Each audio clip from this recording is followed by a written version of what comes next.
मैं तो हमेशा कहता हूँ कि सोशल साइंस कोई रटने वाली चीज़ है नहीं, समझने वाली चीज़ है। समझते रहिए, अपने लैंग्वेज में लिखते रहिए, और कोई प्रॉब्लम आए तो पूछते रहिए, क्योंकि ये हमारी सोसाइटी में हमारे आसपास की चीज़ें हैं ना यार, क्या ही रटोगे इसको। ओके, अब कंट्रोल में एक और चौथी चीज़ है। ऐसा नहीं है कि चौथे पे ख़त्म हो जाएगा। चौथी चीज़ क्या है? ये सब छोटी मोटी चीज़ें हैं, ज़्यादा कुछ नहीं है। अब रिमोट में बटन पावर का भी होता है, बटन म्यूट का भी होता है, साथ में बीच वाला ओके बटन भी होता है, और कहीं एक तरफ स्लीप वाला भी बटन होता है। तो स्लीप वाला बटन वह कम दबता है, ठीक है। तो ये स्लीप वाला बटन सब है, थोड़ा उसके बारे में डिस्कस कर लेते हैं। डिस्टेंस फ्रॉम दी सी। अब जब हम सी से डिस्टेंस की बात करेंगे, अब जैसे मान लीजिए कि ये हमारा भारत देश है, ठीक है। नीचे का बना है, ऊपर का नहीं है, इतना शार्प भी नहीं है। ये हमारा भारत देश है, मैप, सो कॉल्ड मैप। अब इसमें इधर क्या है? देखिए, लाल से बनाएंगे तो आप लोग बुरा मान जाइएगा। इधर क्या है? पानी। इधर क्या है? पानी। इधर क्या है? पानी। मतलब इसीलिए तो इसको पेनिनसुला कहते हैं ना। तो पानी है चारों तरफ, सॉरी तीनों तरफ, 1 2 3। अब क्या है कि हम ये यहाँ बात कर रहे हैं डिस्टेंस फ्रॉम दी सी की। तो distance from the sea climate को कैसे कंट्रोल करेगा? तो ये जो एरिया होगा, हमेशा यहाँ का वेदर आपको पता होगा कि यहाँ पे एक्सट्रीम टेम्परेचर नहीं होता है।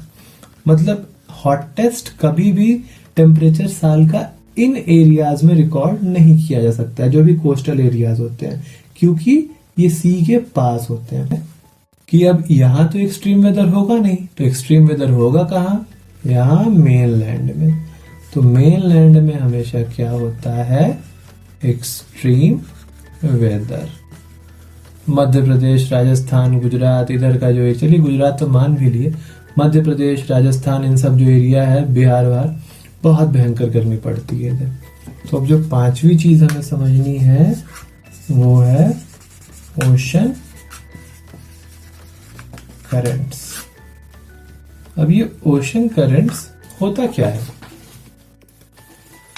अब इस ओशन करंट को जानने के लिए वापस से वही हमारा जो बड़ा वाला एक अंडा हम ड्रॉ करते हैं, जिससे हमने पीछे कुछ कुछ समझने की कोशिश की थी, ठीक है। अब बीच से जब अंडे को हम काटेंगे तो फिर यहाँ पे नमक नहीं लगाएंगे, ये क्या हो जाएगा? हमारा इक्वेटर हो जाएगा, ठीक है। अब ओशंस की बात हम जानते हैं, ऐसे ऐसे ऐसे ऐसे बनाते हैं भाई। इधर भी पानी ही बह रहा है पूरा, हाँ, बहुत कुछ है, बहुत सारी, इधर इधर इधर बहुत कुछ है। खैर, यहां पर आपका होता है आर्कटिक ओशन, ठीक। हम जब नीचे आते हैं तो इसके ठीक नीचे यहाँ पे पैसिफिक ओशन। अब पैसिफिक ओशन की बात कर लिए तो अटलांटिक को कैसे भूल सकते हैं? तो ये जो एरिया होता है, ये होता है अटलांटिक ओशन का। इक्वेटर के ऊपर नहीं है, इधर ही है, ध्यान दीजिएगा थोड़ा। अब इधर भाई हमारा आ गया इंडियन ओशन, ठीक है। तो ये ऐसे ओशंस का डिस्ट्रीब्यूशन है हमारे पूरे वर्ल्ड के मैप पे, ठीक। अब करंट्स का क्या मतलब होता है?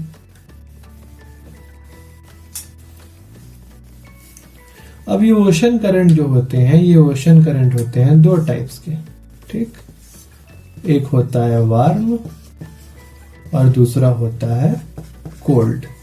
तो अगर हम वार्म की बात करें तो वैसे करंट, ठीक है, वैसे करंट जो कि इक्वेटर से दूर जा रहे हो, ठीक है, इक्वेटर के पास ना आके इक्वेटर से दूर जा रहे हो, यानी कि इधर भाग रहे हो, इधर भाग रहे हो, कोई इधर जा रहा हो, कोई ऐसे जा रहा हो, कोई ऐसे निकल गया हो, कोई ऐसे गया हो, क्योंकि पूरा पानी है।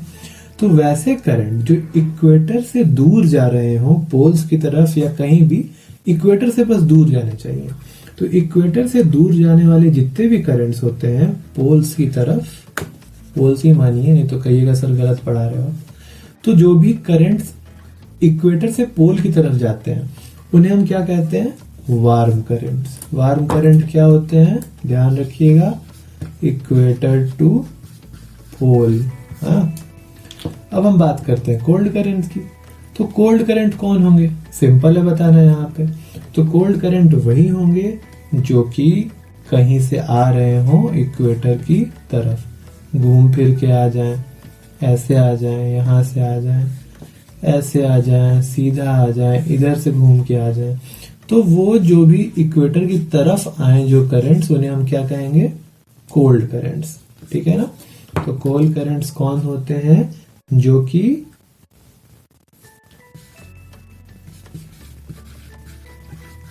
टुवर्ड्स इक्वेटर आते हैं। तो हम यहाँ पे समझ गए कि जो भी करंट्स इक्वेटर के तरफ आ रहे हो वो कोल्ड हो जाएंगे, और जो करंट इक्वेटर से दूर भाग रहे हो वो वार्म करंट हो जाएंगे। तो ओशन करंट्स भी क्लाइमेट को ऐसे कंट्रोल करता है। ठीक।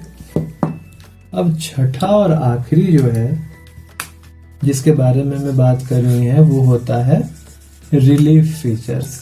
अब रिलीफ मतलब यहाँ आराम मत समझ लीजिएगा, आप लोग बहुत आराम खोजते हैं। ठीक है। रिलीफ फीचर्स की जब हम बात करें तो रिलीफ फीचर कहने का मतलब क्या होता है, ये जो भी पीछे आप माउंटेन के बारे में पढ़ा है ना आपको, जो बड़े बड़े ऐसे बड़ा बड़ा सा माउंटेन हो गया। ठीक है। तो ये रिलीफ फीचर के बारे में देखते समझिएगा कि माउंटेन्स की फीचर की बात हो रही है कि माउंटेन्स क्या करते हैं। ठीक है। तो माउंटेन्स की फीचर की जब हम बात करें तो चलिए फिर से हम मान लेते हैं कि ये क्या है, हमारा इंडिया का मैप है ना। भारत है हमारा, भारत देश है ये। मान लिए कि हमारे भारत देश का मैप है। अब यहाँ पे आप सबको पता है कि ऐसे ऐसे करके क्या है यहाँ पे भाई, ये हिमालयाज है। सबको पता है कि यहाँ पे हिमालयाज है इंडिया में।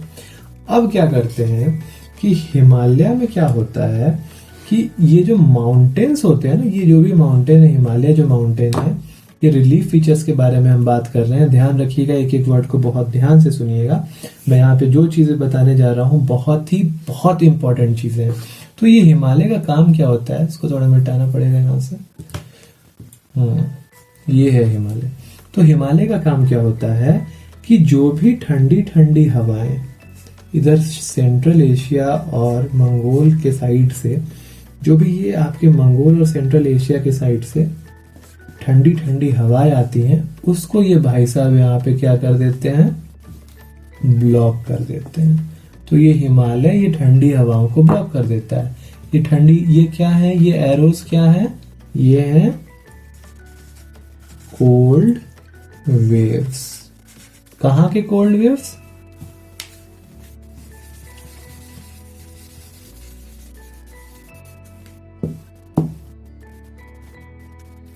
cold waves from Central Asia and Mongol area.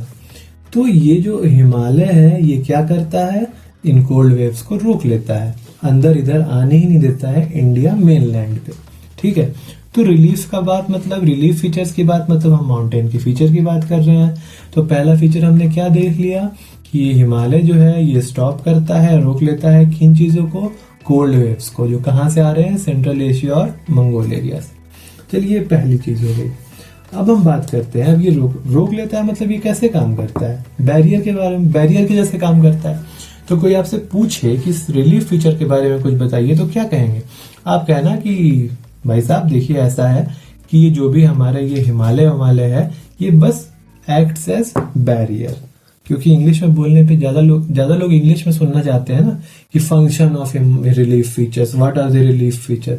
तो these Himalayas acts as barriers. ठीक है। ये हिमालय जो है बैरियर की तरह एक्ट करता है, किस चीज में, कोल्ड वेव्स को नहीं आने देता है इंडियन मेनलैंड में। ठीक है। अब आगे बढ़ते हैं। अब हम जो मॉनसून की बात कर रहे थे, तो मॉनसून की भी क्या होती है, हवाएं चलती हैं, है ना। अब मॉनसून विंड्स इधर से आ रही होती है। ठीक है भाई, ओशन है ना इधर ओशन है, मॉनसून विंड्स आती हैं। अब ये मॉनसून विंड्स आके फिर क्या हो गई, हिमालय से टकरा गई। और जब हिमालय से टकराएंगी तो फिर इस पूरे के पूरे मेनलैंड पे घनर घनर गिरा है बदरा, और बदरा के बाद होगी बरसात। तो ये है आपकी मॉनसून विंड्स। ये आपकी मॉनसून विंड्स हैं, ये जाती हैं हिमालय से टकराती हैं और फिर इंडियन मेनलैंड पे होती है बारिश। ठीक है, तो ये पहली चीज के बाद दूसरी चीज आप ये भी लिख सकते हो यहाँ पे कि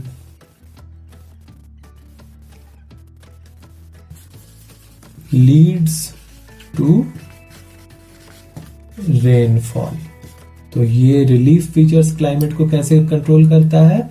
इट लीड्स टू रेनफॉल। कैसे? क्योंकि मानसून विंड जब आएंगी हिमालय से टकराएंगी तो इंडियन मेनलैंड पे क्या होगी? बारिश होगी। बोलते बोलते बेटा मेरा गला दुख चुका है अब, इसीलिए इस वीडियो को यहीं पे करते हैं समाप्त। अगले वीडियो में हम थोड़ा सा जानेंगे कि कैसे क्लाइमेट वगैरह चेंज होता है, कौन कौन से क्लाइमेट हैं, और इंडिया के बारे में बहुत कुछ जानेंगे। तब तक के लिए मोहित सर को कहिए बाय बाय और कीप लर्निंग।